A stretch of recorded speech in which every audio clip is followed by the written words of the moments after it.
नमस्कार। चलिए आज समझते हैं कि भारत का संविधान कैसे गढ़ा गया। एक ऐसे दौर में जब चारों तरफ उथल-पुथल तो थी, लेकिन साथ ही एक नए भविष्य की उम्मीद भी थी।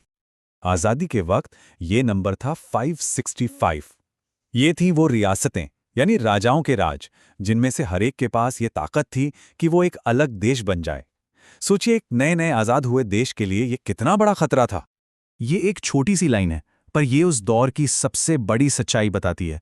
हमारे देश को बनाने वालों के सामने चुनौती सिर्फ अंग्रेजों से आज़ादी पाना नहीं थी, बल्कि इस बिखराव को समेटकर एक देश बनाना था। तो ये सफर शुरू हुआ 9 दिसंबर 1946 को पहली मीटिंग के साथ। और ये कोई छोटी-मोटी दौड़ नहीं थी, एक मैराथन थी। पूरे 2 साल, 11 महीने और 18 दिन लगे इस काम को पूरा करने में, जो दिखाता है कि इसमें कितनी मेहनत और लगन लगी होगी। तो इस पूरे सफर को समझने के लिए हम इसे 5 बड़ी चुनौतियों में बांट कर देखते हैं। हर एक चुनौती ने हमारे देश के भविष्य को एक नई दिशा दी। तो सबसे पहला सवाल, ये नियम लिख कौन रहा था? कौन थे वो लोग जिनके कंधों पर इतने बड़े देश का भविष्य लिखने की जिम्मेदारी थी? अब ये चार्ट देखकर पहली नज़र में तो यही लगता है कि संविधान सभा में सिर्फ एक ही पार्टी, यानी कांग्रेस का दबदबा था, क्योंकि 82% सदस्य उसी के थे। लेकिन असली कहानी इससे कहीं ज्यादा दिलचस्प है। देखिए, उस जमाने की कांग्रेस आज की पार्टी जैसी नहीं थी। वो एक तरह का छाता थी, जिसके नीचे समाजवादी, जमींदार, धर्मनिरपेक्ष, उद्योगपति, मतलब हर तरह की विचारधारा के लोग थे। और इसी वजह से वहां बहसें इतनी जोरदार होती थीं। तो सैकड़ों लोगों में से ये 4 चेहरे सबसे अहम थे। जवाहरलाल नेहरू, जिन्होंने उद्देश्य प्रस्ताव के जरिए संविधान को एक विजन दिया। सरदार पटेल, जिन्होंने रियासतों को एक करके देश को जोड़ा। राजेंद्र प्रसाद, जो सभा के अध्यक्ष थे और ये पक्का करते थे कि हर किसी को अपनी बात रखने का मौका मिले। और बी.आर. अम्बेडकर, ड्राफ्टिंग कमेटी के चेयरमैन, जिन्हें हम सही मायने में संविधान का जनक कहते हैं। अब आते हैं एक ऐसे मुद्दे पर जो शायद सबसे ज्यादा नाजुक और मुश्किल था। देश में जो अल्पसंख्यक हैं, उनके अधिकारों की रक्षा कैसे की जाए? एक ऐसा सवाल था जो देश का भविष्य तय करने वाला था।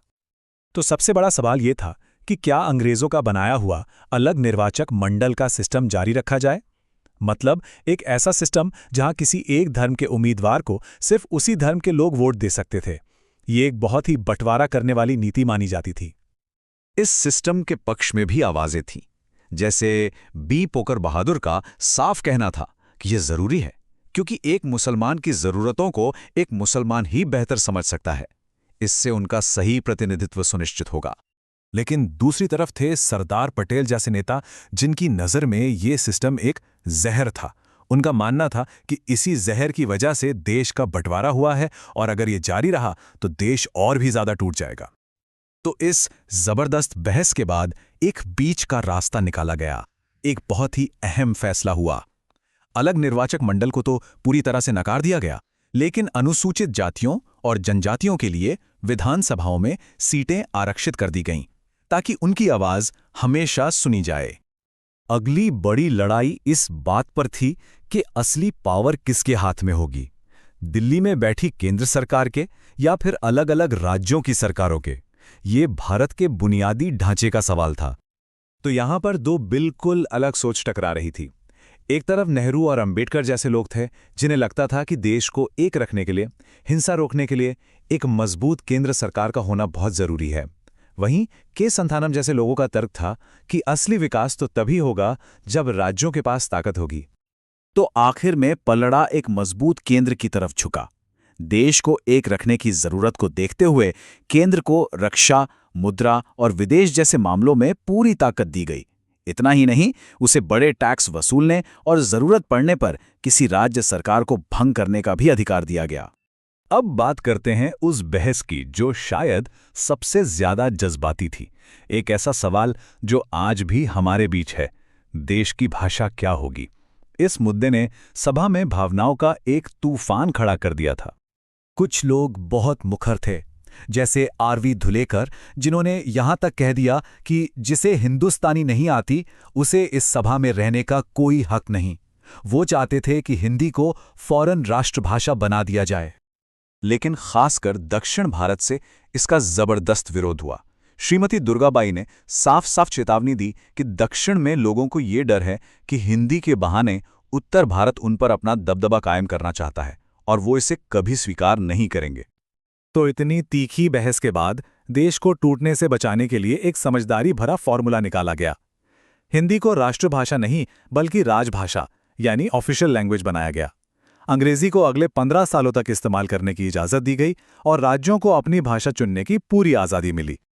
इतने सारे मतभेदों के बीच कुछ बातें ऐसी भी थीं जिन पर सब एकमत थे, और यही वो बातें हैं जो हमारे संविधान की आत्मा बनी, वो बुनियाद जिस पर हमारा देश आज भी खड़ा है। सोचिए, ये बातें उस जमाने के हिसाब से कितनी क्रांतिकारी थीं।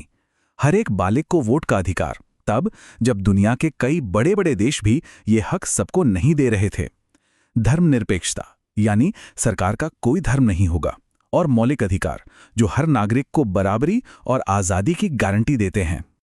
तो आखिर में जो संविधान बना वो कोई पत्थर की लकीर नहीं थी, वो एक जीता जागता दस्तावेज था जो बहसों से पैदा हुआ था और जिसे ऐसा बनाया गया था कि वो वक्त के साथ बदल सके, देश के साथ साथ विकसित हो सके। और ये हमें आज एक बड़े सवाल पर लाकर खड़ा कर देता है। 75 साल बाद क्या ये संविधान जिसे इतनी मुश्किलों और उम्मीदों के साथ बनाया गया था, आज भी भारत की चुनौतियों पर खरा उतर रहा है? ये एक ऐसा सवाल है जिसका जवाब हम सबको मिलकर खोजना है।